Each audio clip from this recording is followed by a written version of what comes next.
My dad, Gary, was in emergency in Royal Columbian. He went there because he had an aneurysm in his groin.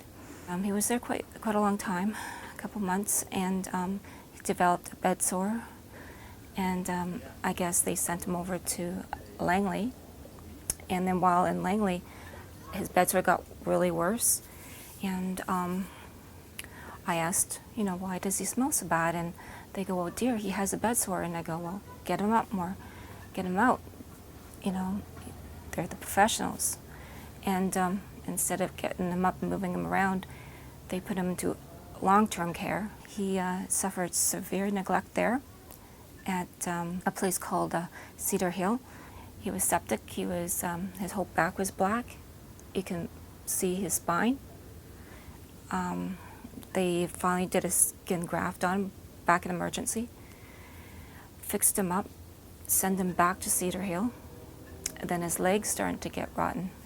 And they eventually had to amputate both his legs. One day, my daughter and my son, we went to go visit them, and he was crying. He was crying so hard. And my dad's like this, shaking at me. He goes, Rita, come quick. It's that nurse. The nurse was too rough with me. He was being treated pretty rough. And then after that, I get another call. He's bleeding from the groin, and the wound care nurse that's been watching him, he said, get a lawyer. What's happened to your dad is just atrocious, the treatment that he's getting. So I tried to get her to get in writing, but because of the job and everything, she couldn't.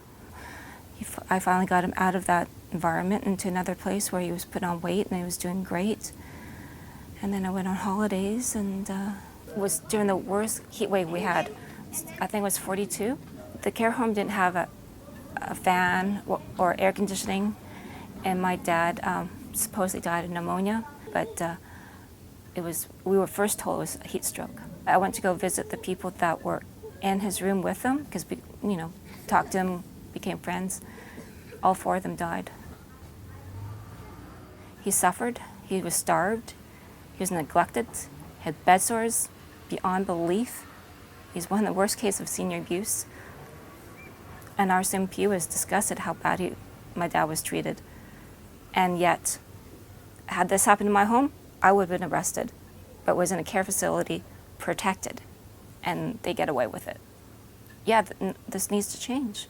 So that's why I want to be involved with wrongful death and change the legislation, because of that being in place that creates the abusers to keep on abusing.